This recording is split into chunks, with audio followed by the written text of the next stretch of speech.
Permasalahan terkait dengan HIV/AIDS telah lama menjadi isu yang memberikan perhatian khusus di berbagai kalangan di seluruh dunia, terutama pada sektor kesehatan. Sejak bermunculnya HIV/AIDS di dunia pada tahun 1981, banyak respon yang dimunculkan oleh masyarakat seperti adanya ketakutan, penolakan, diskriminasi, serta adanya stigma yang tumbuh dalam masyarakat terkait dengan HIV/AIDS.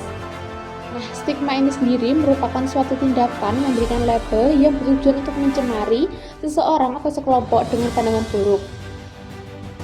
Nah, stigma yang berkaitan dengan HIV/AIDS ini sendiri berkembang dengan sangat cepat, sehingga dapat menyebabkan adanya prasangka serta diskriminasi yang negatif terhadap pasien ODA atau orang dengan HIV/AIDS.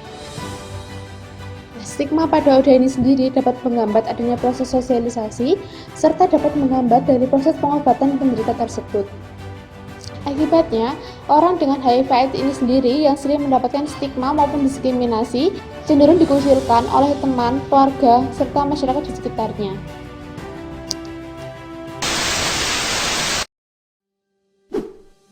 Selanjutnya, kita bahas mengenai bagaimana sih penyebaran virus HIV/AIDS di Indonesia. Human Immunodeficiency Virus atau HIV merupakan jenis virus yang menginfeksi sel darah putih yang mengakibatkan turunnya sistem imunitas manusia. Sedangkan Acute Immune Deficiency Syndrome atau AIDS merupakan kumpulan dari gejala yang muncul akibat turunnya sistem imunitas tubuh yang disebabkan oleh infeksi HIV. HIV dapat ditularkan melalui pertukaran berbagai cairan tubuh orang yang terinfeksi.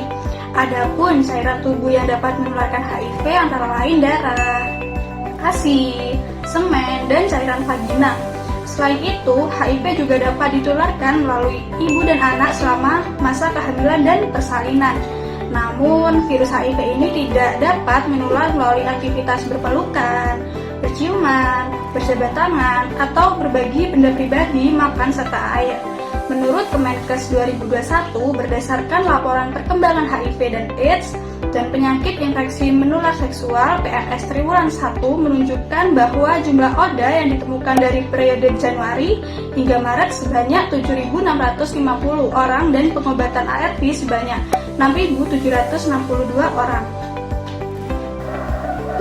Berdasarkan faktor risiko tertinggi ditemukan pada homoseksual sebesar 27,2%, kemudian pada heteroseksual sebesar 13%, dan pada penggunaan jarum suntik bergantian sebesar 0,5%.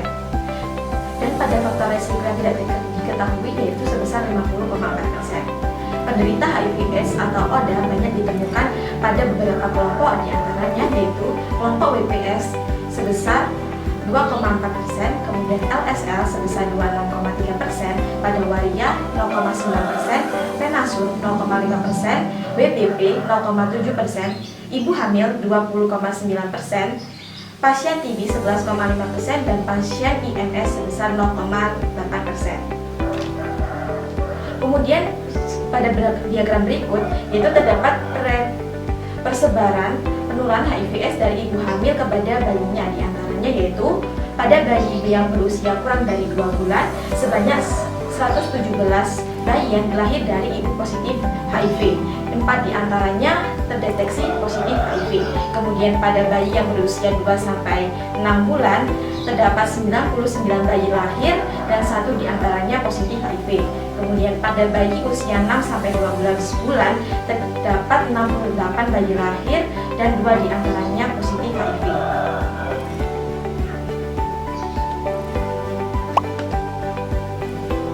Pada tahun 2021, jumlah kasus HIV/AIDS di Indonesia telah mencapai 1.677 orang, di mana terdapat 5 provinsi tertinggi dengan jumlah penderita HIV/AIDS terbanyak, diantaranya yaitu Jawa Tengah dengan kasus yaitu 307 orang, kemudian ada Sumatera Utara dengan kasus 216 orang, kemudian Jawa Timur dengan kasus 163 orang, Jawa Barat 109 orang, dan Kalimantan Timur sebesar 95 orang.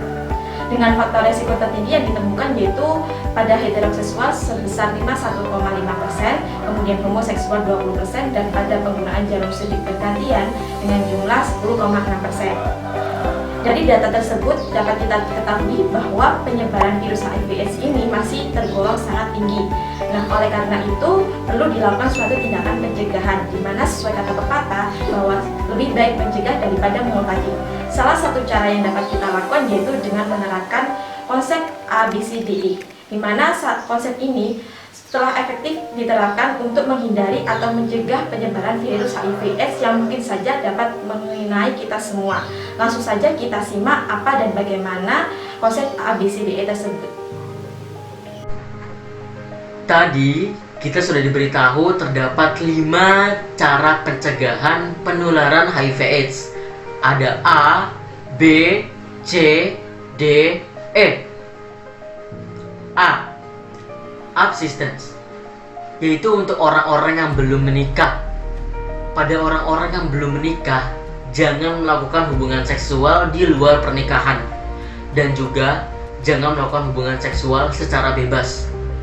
Yang kedua adalah B, be faithful, yaitu untuk orang-orang yang ingin terhindar dari virus HIV/AIDS, maka harus setia pada satu pasangan saja.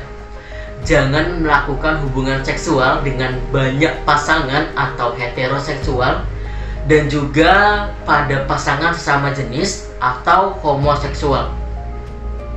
Yang ketiga adalah C atau kondom. Dalam melakukan hubungan seksual, usahakanlah gunakan pengaman seperti kondom, dan juga jangan lupa untuk menggunakan kondom yang baru ketika melakukan hubungan seksual. Yang keempat adalah D atau drug. Salah satu penyebab dari penularan virus HIV/AIDS adalah penggunaan obat-obat terlarang atau narkotika. Orang-orang yang menggunakan obat-obatan terlarang atau narkotika biasanya menggunakan jarum suntik yang tidak steril, dan juga menggunakan jarum suntik secara bergantian atau bergilir. Dalam hal ini juga dapat mencegah dari penularan penyakit hepatitis B. Yang kelima adalah E, education, yaitu ketika seseorang mencari informasi terkait HIV/AIDS, mulai dari penyebabnya, cara penularannya, cara pencegahannya, dan juga cara mengatasinya. Dan pastikan sumber yang didapat adalah sumber terpercaya dan sumber yang baik dan benar. Ketika seseorang sudah memahami terkait HIV/AIDS, maka orang tersebut dapat menerapkan pencegahan yang baik dan benar terkait penularan HIV/AIDS, dan juga diharapkan tingkat kasus penularan HIV/AIDS dari tahun ke tahun akan semakin menurun. HIV/AIDS memang menjadi momok yang buruk bagi masyarakat dan menjadi stigma yang buruk pada masyarakat. Dalam hal itu, kita harus meningkatkan pemahaman kita terkait konsep HIV/AIDS, dan juga meningkatkan media informasi yang menyediakan berbagai informasi terkait HIV/AIDS pada masyarakat. Dan juga yang paling penting adalah kita perlu mengurangi tingkat perilaku berisiko dari penularan HIV/AIDS. HIV memang mengubah hidup seseorang, tetapi tidak menghalangi seseorang untuk tetap hidup. It's bad enough that people are dying of AIDS, but no one should die of ignorance. Jauhi penyakitnya, bukan orangnya.